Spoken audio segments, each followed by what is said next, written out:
Magandang araw mga idol, boxing update po tayo. Cuadrolas Casimero balik training na ito.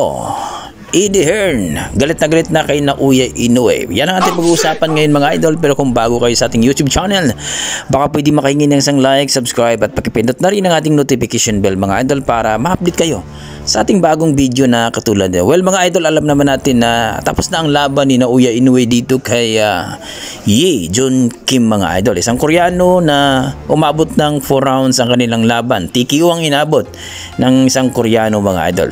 At dito nga, malaki daw ang kita ng Koreanong ito mga idol. Replacement pero napakalupit ang kita nito. Well mga idol, alam naman natin na itong si Naoya Inoue ay 2 belt na lang ang kulang sa kanyang pagdepensa. Ito ang WBE at WBO mga idol. Ang mandatory challenger ni Naoya Inoue mga idol, itong si Morjun Akhmadaliev, ang champion ng interim WBA. Ayon kay Naoya Inoue mga idol ay lalabanan daw niya itong si Morjun Akhmadaliev mga idol, ang mandatory sa WBA. Pero hindi daw muna ngayon mga idol kasi lalabanan daw muna ni Naoya Inoue itong si David Picasso, ang rank number 1 sa WBC. Sa United States daw ito mangyayari mga idol, sa Amerika. Pero ayon sa ating mga boxing fans, bakit daw babalik uli si Naoya Inoue sa WBC na hindi pa nga daw siya tapos sa WBO at WBA. Tapos na daw siya nagdepensa dito sa kanyang WBC dito kay Luis Pantera Nery noong na-knockdown si Naoya Inoue. Kaya napaisip ang mga tao na mukhang umiiwas talaga itong si Naoya Inoue mga idol kay Akhmadaliev. Well mga idol, alam naman natin na itong si Akhmadaliev ay galit na ito at gusto na talagang labanan si Naoya Inoue. Atat na ito.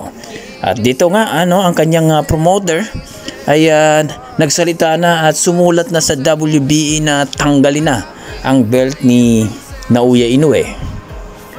No? At dahil nga ay hindi pa nilabanan itong si Akhmadaliev mga idol. Pero alam naman natin mga idol na matagal na itong binaypas ng monster ng Japan na si Naoya Inoue mga idol, itong si Akhmadaliev. Una nga mga idol ay hindi nilabanan ito, mas pinili pa ang matandang duhini kay Akhmadaliev. Kaya mga idol, pangalawa ay hindi pa rin nilabanan. Mas inuna pa ang IBF itong si Sam Goodman pero nagkaroon ng injury kaya itong si Ye Jun Kim ang nakalaban. Kumbaga mga idol, sa 4 na belt mga idol ay isa pa lamang ang kanyang nadepensahan dito kay Nery at na-knockdown pa siya. Kaya galit na galit itong si Eddie Hearn at tatnaw daw itong si Eddie Hearn mga idol na labanan na niya Naoya Inoue itong si Morjun Akhmadaliev.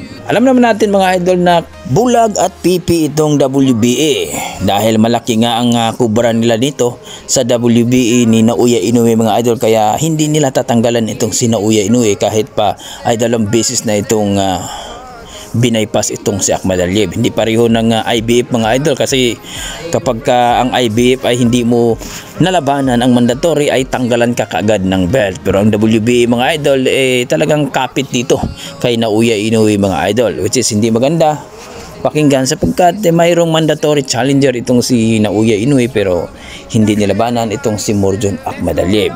Kung matanggal ang belt ni Naoya Inoue mga idol maraming matutuwa dito sapagkat talaga namang cherry picker itong si Naoya Inoue mga idol, sabi ng ating mga boxing fans. Kayo mga idol, cherry picker ba talaga itong si Naoya Inoue?